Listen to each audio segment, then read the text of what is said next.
Ukiran inspirasi sang maestro dipadu teknik desain modern. Tempaan keterampilan ahli tenun BHS membawa kualitas BHS ke tingkat teratas. Puluhan tahun pengalaman dan dedikasi untuk sebuah mahakarya seni tenun Indonesia. BHS, The Art of Craftsmanship. Na'udzubillah, sampai hari ini kita lihat dari perseteruan antara Israel dan juga Palestina ini, itu Masya Allah ya, sesuatu yang melanggar etika kemanusiaan. Hak asasi manusia itu dilanggar oleh Bani Israel itu sendiri kepada bangsa Palestina. Dan memang kita harus senantiasa mendukung penuh.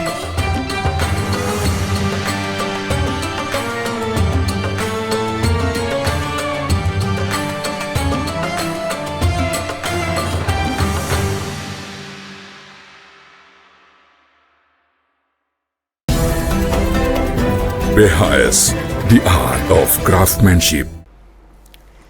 Assalamualaikum warahmatullahi wabarakatuh. Pemirsa Al-Bahjah TV, semoga hari ini menjadi hari yang dimana kita terus terpanggil hati, dan semoga di hari ini menjadi hari yang dimana kita merasakan dari apa yang sedang dialami dari keluarga, saudara, dan juga khususnya umat baginda Nabi Muhammad SAW yang berada di Palestina. Nah, hari ini kita akan mengambil tema yang sangat menarik antara Palestina dan juga Israel. Seperti apa sebenarnya yang harus kita ketahui dan menjadi sejarah buat kita agar kita memahami siapa kita sebenarnya dan apa yang mesti kita lakukan terhadap saudara kita, khususnya yang berada di Palestina. Dan kita hari ini kembali bersama dengan guru-guru kita, yaitu ada Habib Hisham.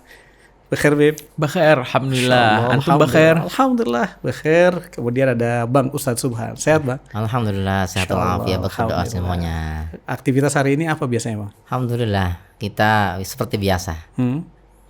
Dakwah, kemudian ngajar dan sebagainya. Dan sengaja, Masya Allah. Kalau antum sendiri, Bib, bersama dengan keluarga, apa biasa yang dilakukan hari ini? Yang dilakukan hari ini banyak kesibukan ya, yang terus tidak ada habisnya. Tidak ada habisnya ya. Untuk umat Nabi Muhammad gak ada habisnya, Bib. Harus nomor satu, Bib. Harus nomor satu. Baik, Masya Allah. Di kesempatan hari ini kita juga sangat merasakan, Bib, bahwasanya bagaimana hiporia dari masyarakat, antusias dari umat, dan bahkan seluruh negara merespon dengan apa yang sedang dialami oleh keluarga, saudara-saudara kita, umat Nabi Muhammad di Palestina. Nah, kalau dari segi pandangan kita terhadap Israel itu seperti apa sebenarnya, Bib?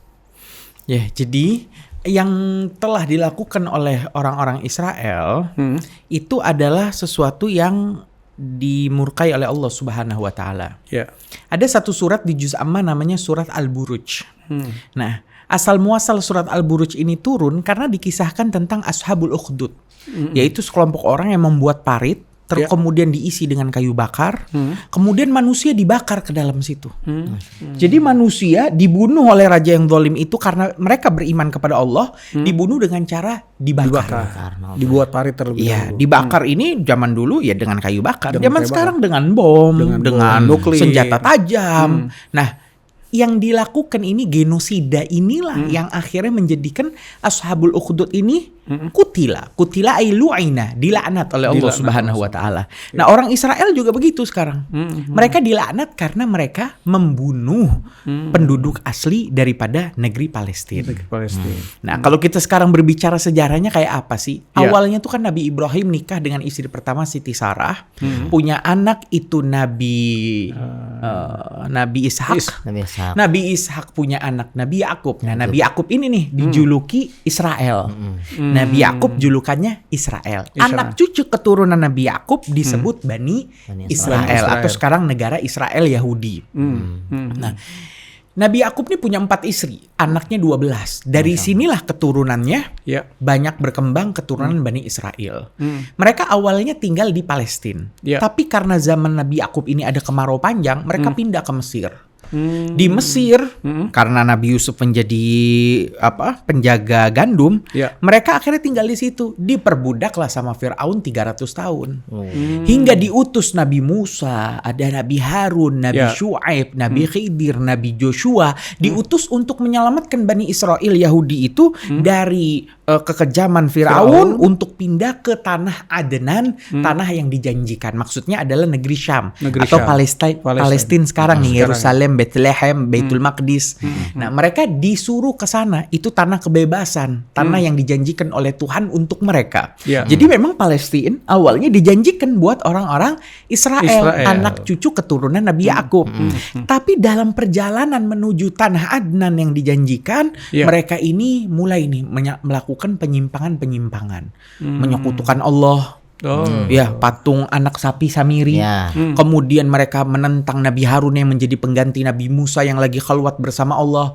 Ada lagi mereka itu melakukan penentangan, merendahkan nabi-nabi mereka sehingga nabi dibunuh sama mereka, dan inilah genosida yang dilakukan oleh Israel yang menjadikan Allah murka terhadap mereka. Jadi awalnya begitu. Sehingga karena mereka sudah nggak bertakwa lagi, janji Allah cabut. Palestina bukan untuk mereka lagi karena mereka melanggar janji. Tapi hingga saat ini mereka masih merasa berhak dengan tanah Palestina. Tanah Palestina. Sebenarnya itu adalah merupakan bagaimana Allah ini agar jangan sampai dari Firaun ini, kekejaman Firaun, diberikanlah peluang itu, tapi justru malah disesatkan dengan mengambil langkah-langkah yang justru malah membuat mereka itu dilaknat oleh Allah Subhanahu wa taala. Masya Allah, ini menjadi wawasan yang sangat menarik sekali buat kita dan menjadi ilmu yang sangat bermanfaat buat kita. Kita ke Bang Ustaz Subhan nih. Kalau kita berbicara mengenai tadi bahwasanya Palestina ini adalah sebuah tanah yang dimana agar bisa menjadi kebebasan. Sebenarnya kalau dari Palestina sendiri itu seperti apa, Ustaz? Baik, Palestina tadi yang Habib, karena kita nyambung ke Habib dulu ya. Iya. Masih melanjutkan tentang Bani Israel juga nih. Ini fakta menarik juga nih ya, bahwasanya Bani Israel ini itu adalah satu kaum yang sebetulnya adalah kaum waktu itu di zaman nabi-nabi itu banyak diutus nabi-nabi di situ ya. Dan bahkan mungkin termasuk di antara kaum yang dimanja oleh Allah. Bani Israel nih. Jadi kalau kita lihat kisahnya Nabi Musa alaihi salatu wasallam dalam Al-Qur'an tuh, itu kisah paling banyak di dalam ayat Al-Qur'an tuh. Paling panjang, paling banyak gitu. Versinya di surat ini, surat itu, di ayat ini, ayat itu, di berapa pun ada kisah Nabi Musa bersama Bani Israel. Yang tadi disebutkan juga tentang penyelamatan terhadap Fir'aun. Jadi Bani Israel ini benar-benar dimanja sama Gusti Allah itu. Dimanja. Ada satu cerita kan, ada satu kisahnya itu Bani Israel minta diturunkan makanan dari langit, dikasih sama Allah melalui Nabi Musa kan, pengen selamat dari Fir'aun dikasih, ya kan. Kemudian pengen pengen mengeluarkan air dari batu-batuan, sama Nabi Musa dikasih juga. Jadi banyak manjanya. Nah, Bani Israel ini karena dimanja oleh Allah Subhanahu wa taala, mereka merasa dan ngelunjak jadinya nih. Akhirnya Akhirnya mereka itu melakukan pembangkangan kepada Allah Subhanahu wa taala dan kepada nabi-nabinya, termasuk kepada Nabi Musa yang telah menyelamatkan mereka. Bagaimana di saat Nabi Musa alaihi salatu wasallam diperintahkan oleh Allah Subhanahu wa taala untuk menyembelih sapi, akan tetapi para Bani Israel ini karena membangkangnya mereka dan banyak tanyanya mereka, sehingga dipersulit oleh Allah Subhanahu wa taala. Yang awalnya tadinya sapi, ya Bani Israel antadbahu baqarah. Awalnya diperintahkan untuk menyembelih sapi aja, udah pokoknya sapi apa aja deh boleh. Cuman Bani Israel ini karena membangkang, karena mereka itu pengennya dipersulit gitu kan. Akhirnya bagaimana sapinya kayak gimana, warnanya apa, terus yang ukurannya bagaimana, yang seperti apa modelnya. Akhirnya dikasih detail, akhirnya mereka nggak nemu, susah nemunya. Udah nemu sapinya yang sesuai kriteria, malah dibunuh sapinya. Bukan dipersembahkan untuk Nabi Musa dan kepada Allah Subhanahu wa taala. Jadi itulah pembangkangan Bani Israel ya. Nah, sampai pada derajat mereka itu tadi itu untuk pembangkangan itu dilampiaskan dengan membunuh para nabi-nabi terdahulu. Gitu kan. Jadi banyak nabi-nabi itu dikejar-kejar sama Bani Israel ini, sampai nabi-nabi itu beberapa nabi itu terbunuh oleh Bani Israel. Nah, ini nabi aja dibunuh. Apalagi bangsa-bangsa yang lain gitu. Nah, adapun Palestina sendiri Ya. adalah termasuk di antara umat ya, umat dari nabi-nabi yang terdahulu, dan kemudian waktu itu Nabi Musa pun juga waktu ketika beliau itu ada perselisihan ya antara Bani Israel dan juga orang Palestina, dan dikenal bahwa orang Palestina ini dulu tuh adalah orang yang baik, orang yang lembut, orang yang artinya ramah lah gitu kan. Jadi dan secara keagamaan juga mereka lebih condong kepada nabi-nabi yang terdahulu gitu kan. Dan sampai saat ini pun dan banyak kita temukan dari bangsa Palestina itu adalah orang-orang Muslim, umatnya Nabi Muhammad SAW, dan naudzubillah sampai hari ini kita lihat dari perseteruan antara Israel dan juga Palestina ini, itu masya Allah ya, sesuatu yang melanggar etika kemanusiaan, hak asasi manusia itu dilanggar oleh Bani Israel itu sendiri kepada bangsa Palestina. Dan memang kita harus senantiasa mendukung penuh untuk bangsa Palestina yang saat ini yang berada dalam penjajahan kemanusiaan itu. Baik, masya Allah. Dan di sini kita juga harus menyadari langkah-langkah nih, Bib. Ketika kita mengetahui bahwa sebenarnya Israel tuh dari zaman dahulu tuh memang sebenarnya diberikan banyak peluang untuk bisa jauh lebih baik, dan ternyata justru malah dilaknat karena melakukan banyak sekali hal-hal yang tidak sesuai dengan apa yang diberikan oleh Allah Subhanahu wa taala. Nah, kalau dari sejarah sendiri tentang Israel, apa sebenarnya yang kita dapat ambil yang harus kita juga jadikan pedoman bahwasanya Israel saat ini dengan Israel sebelumnya itu seperti apa? Ya, jadi Israel saat ini dengan Israel sebelumnya sama. Mereka dimurkai oleh Allah Subhanahu wa taala. Memang orang-orang kalau diuji dengan kekayaan, kemewahan, kesehatan, hidup nikmat, biasanya mereka akan gagal. Sedikit yang berhasil. Ya, sedikit yang berhasil. Kebanyakan daripada mereka gagal. Kenapa bisa gagal? Gagalnya? Karena dengan kemewahan keluar biasaan yang mereka miliki, mereka menjadi sombong. Dari sombong tadi menjadi penentangan. Dari penentangan tadi menjadi membabi buta. Nah, membunuh orang ini kan masuk kategori membabi buta. Yang akhirnya mereka dilaknat oleh Allah Subhanahu wa taala begitu.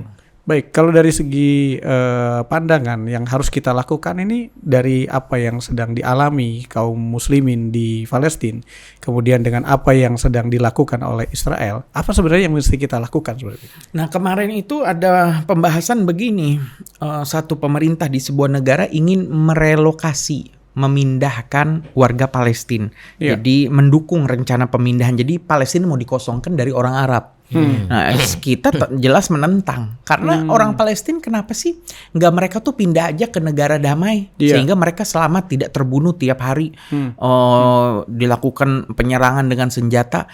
Mereka itu sedang cinta tanah airnya. Mereka itu sedang beriman kepada Allah karena cinta tanah air termasuk sebagian dari iman. Salah satu pepatah mengatakan Hubul watan. Ya, jadi apa yang mereka lakukan menetap di tempatnya ini adalah sesuai dengan yang diharuskan. Jadi jangan sampai kita mendukung mereka untuk pindah.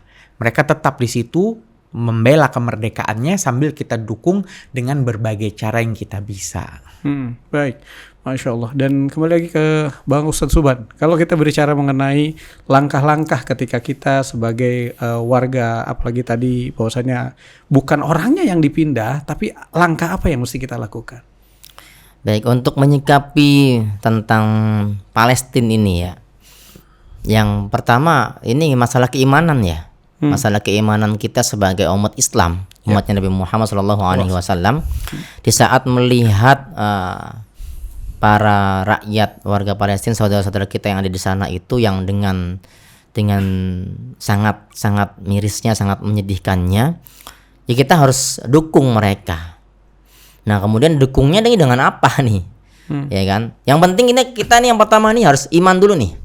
Keimanan kita karena mendukung umatnya Nabi Muhammad, orang-orang Islam mukmin di sana.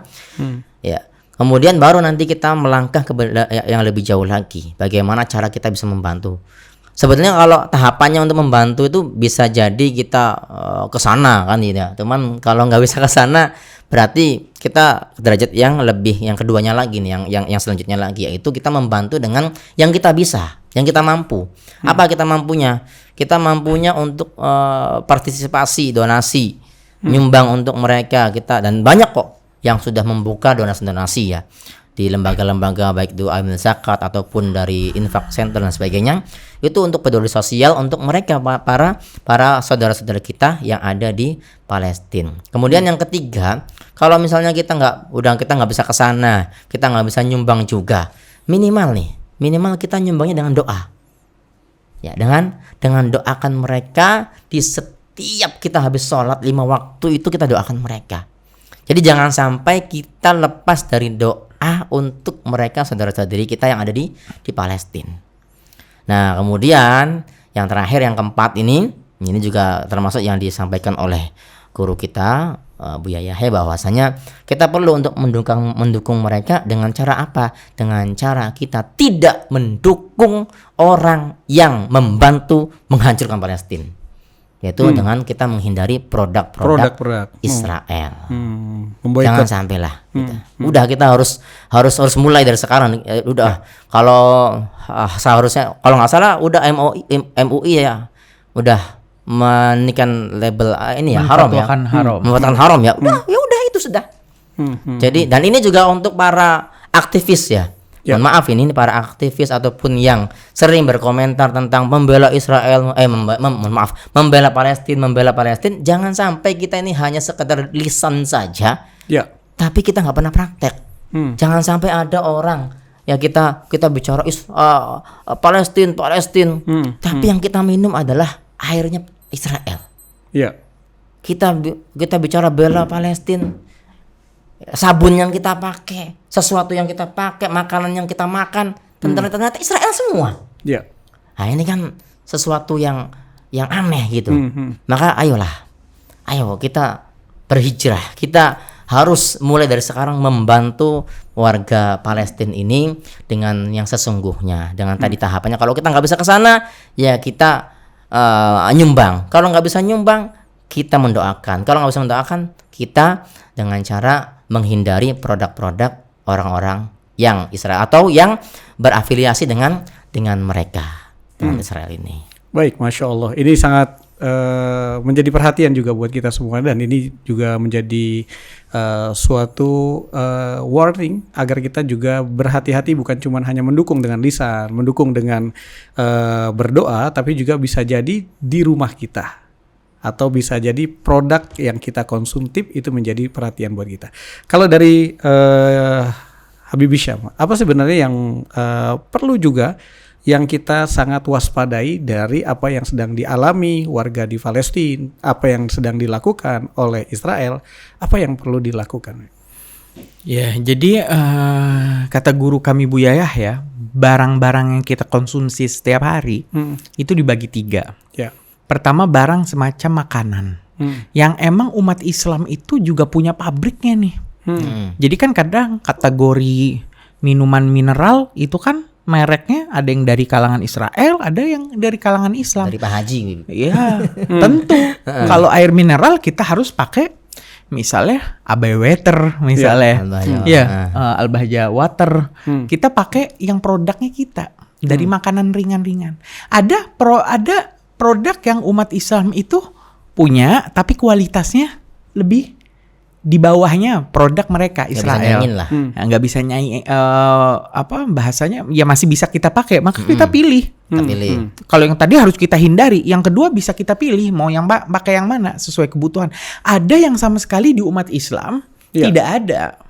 Perusahaannya, maka kita dalam dunia fastabiqul khairat, saling berlomba-lomba, kita tetap pakai elektronik mereka demi keberlangsungan dakwah begitu. Nah, dalam podcast ini kan nggak bisa kami contohkan sebutkan mereknya karena ini konsumsi publik, nggak bisa. Tapi begitulah kita yang tiap bulan ini ke penerima gaji belanja, kita dengan gampangnya, dengan senangnya kita belanja ke minimarket misalnya. Nah, ternyata belanja yang menyenangkan itu bisa bernilai dakwah dengan cara kita memilih mana merek yang sesuai dengan kita, mana merek yang terafiliasi Israel. Ya. Jadi sambil belanja melewati lorong-lorong itu, kita sambil berdakwah di jalan Allah begitu. Baik, Masya Allah. Terima kasih banyak Bang Ustadz dan juga Habib pastinya. Kita akan lanjutkan kembali di kesempatan hari ini karena kita juga ingin mengajak kepada seluruh pemirsa Al-Bahjah TV, pastikan Anda masih istiqomah dalam program Bincang Spesial. Apakah kita menjadi bagian pendukung dan juga pro terhadap Palestina atau sebaliknya? Lihat di rumah kita ada produk apa yang terafiliat dengan Israel. Oleh karena itu jangan kemana-mana, tetap bersama kami dalam program Al-Bahjah TV Bincang Spesial. Kami kembali setelah yang berikut ini.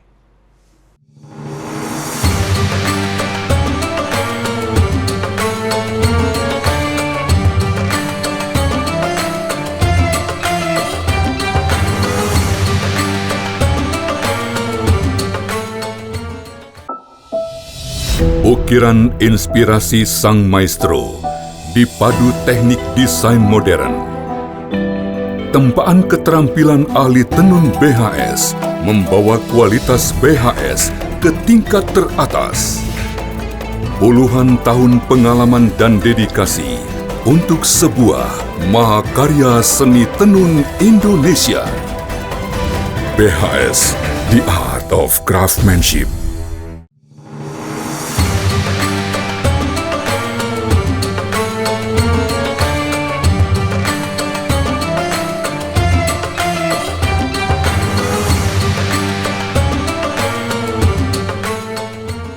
Pemirsa Al-Bahjah TV, senang sekali kita masih bersama dalam program Bincang Spesial di kesempatan hari ini dengan Al-Habib Hisham Al-Hafsi dan juga ada Bang Ustadz Subhan. Kita masih berbicara tentang bincangan kita hari ini yaitu Palestina dan Israel.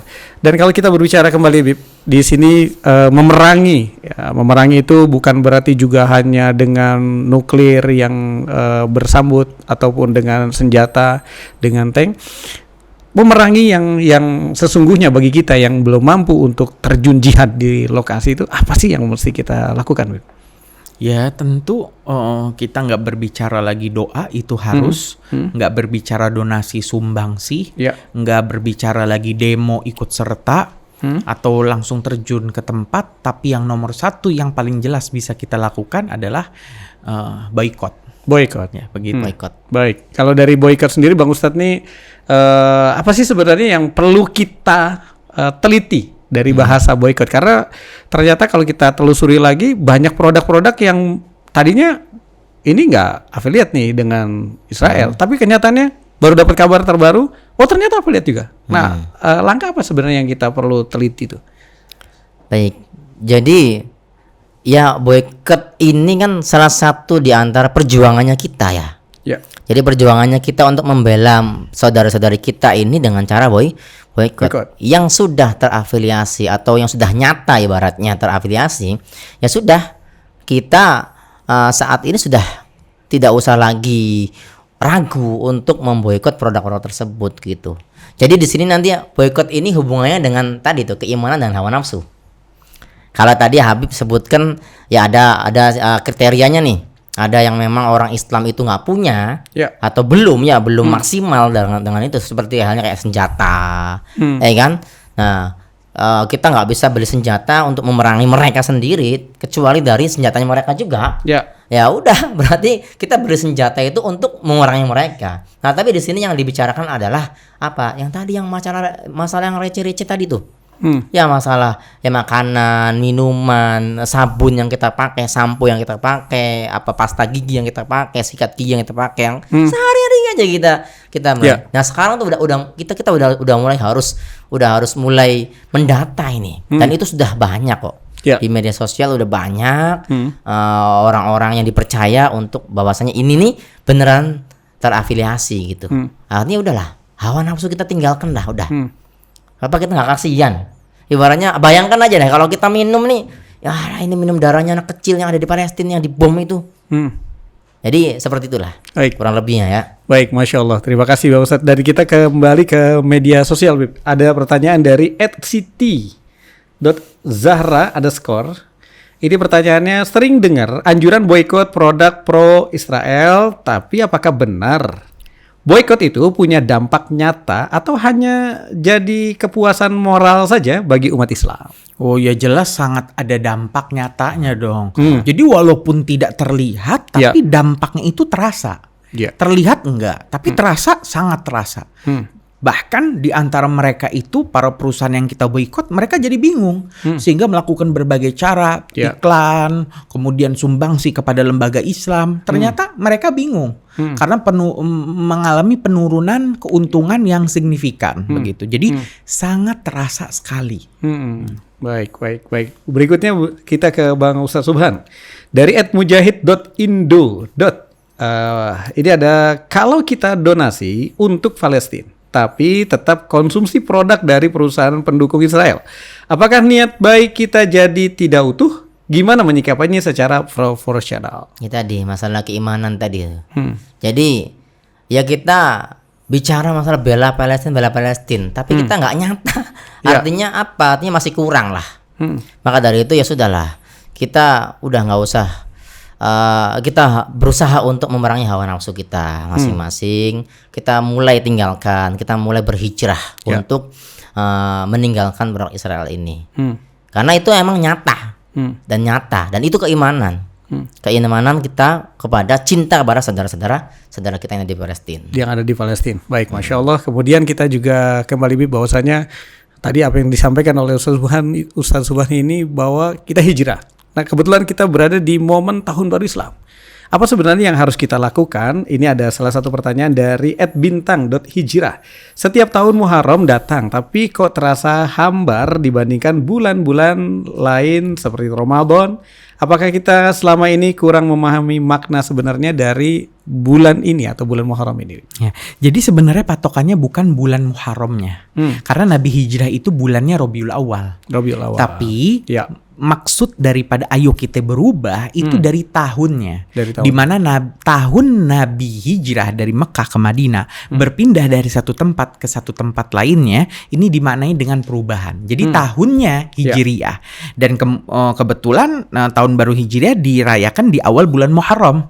Sehingga bulan Muharram ini menjadi bulan yang di awal tahun Hijriyah ini bermakna berubah. Nah, kenapa kok kurang berasa? Karena memang dari kalangan umat Islam juga kurang memeriahkan bulan Muharram. Bulan Maulid, oke deh, kita bikin kaak, kita bikin acara meriah, berasa bulan Maulid tadi. Tapi bulan Muharram ternyata kita belum melaksanakan semeriah itu. Jadi PR buat kita semua, pekerjaan rumah kita adalah kita harus bikin acara yang agung, yang besar, yang meriah, yang menjadi syiar agama Islam, sehingga momen di bulan Muharram, momen perubahan itu menjadi terasa bagi kita. Baik, Masya Allah. Terima kasih Bib. Kita lanjutkan lagi dari @naila.hanifa ke Bang Ustaz Subhan nih. Karena ini berhubungan juga dengan Tahun Baru Islam dan juga dengan Palestina. Apakah ada amalan khusus di bulan Muharram yang bisa kita jadikan momentum hijrah pribadi, apalagi di tengah banyaknya isu besar umat Islam seperti Palestina? Baik, untuk amalan khusus di bulan Muharram ini sebetulnya ada beberapa amalan ya. Yang pertama adalah tadi kalau Nabi Muhammad SAW ada menganjurkan untuk kita berpuasa di bulan Muharram ini, karena bulan Muharram ini termasuk di antara 4 bulan yang Allah muliakan, yang Allah istimewakan di antara 12 bulan. Di antaranya adalah ini bulan Muharram. Kemudian juga ada nanti puasa Asyura. Ada puasa Asyura. Nah, nanti di sini ada kisahnya nih. Jadi puasa Asyura ini adalah puasa yang dulunya diwajibkan oleh nabi-nabi terdahulu. Yang mana di situ bahkan umatnya Nabi Musa dari Bani Israel itu merayakan hari Asyura ini 10 tanggal 10 ini sebagai puasa bagi mereka wajib. Nah, ketika datang syariat Nabi Muhammad, nah di sini dihapuskan. Jadi nggak wajib lagi. Tapi kata Nabi Muhammad, wa ana shaim. Hari ini adalah hari Asyura. Dulu diwajibkan. Wa ana shaim, tapi sekarang saya puasa. Dan faman apa namanya tuh, barang siapa yang ingin berpuasa silakan berpuasa, bagi yang tidak berpuasa itu juga nggak apa-apa. Faman sya'an falyasum, faman sya'a falyiftir, gitu kan. Nah, jadi di sini disunahkan untuk puasa di bulan di tanggal 10 di bulan Muharram. Kemudian yang tadi Habib sampaikan juga tentang perayaan tahun baru Islam ini memang perlu juga karena tadi itu karena orang banyak nggak tahu tahun baru Islam karena tadi banyak ditinggalkan.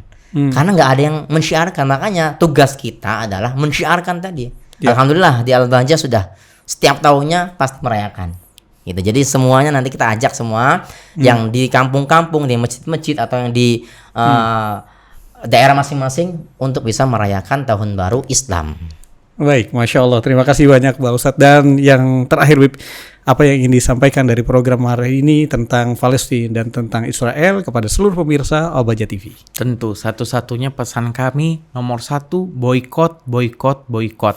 Ini tahun perubahan, kita mulai hijrah. Makna kita hijrah adalah berpindah dari satu produk ke produk yang lain. Begitu. Baik, Masya Allah. Terima kasih Pak Ustadz Subhan. Terima kasih Habib Hisham. Semoga sehat selalu, berkah selalu. Assalamualaikum warahmatullahi wabarakatuh. Waalaikumsalam warahmatullahi. Pemirsa Al-Bahjah TV, kembali lagi kepada diri kita ketika kita menyadari bahwasanya Palestina adalah keluarga kita dan Palestina adalah bagian daripada kehidupan kita, dan jadikan warga di Palestina sebagai kehidupan dalam rumah tangga kita. Dengan melihat produk yang ada di rumah kita, menyaksikan dan juga memilih produk yang ada di rumah kita, pastikan bukan sesuatu yang memerangi daripada warga Palestina. Oleh karena itu, terus ikuti program kami Bincang Spesial bersama Al-Bahjah TV, dan kami pamit dari program hari ini. Assalamualaikum warahmatullahi wabarakatuh.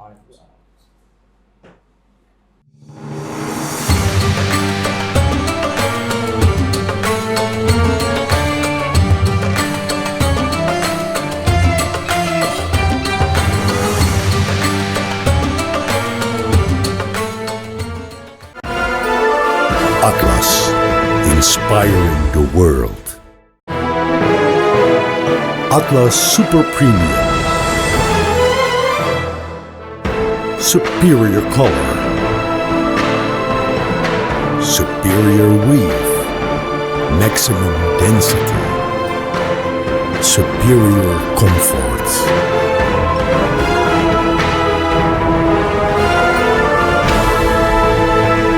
Atlas, inspiring the world by BHStex.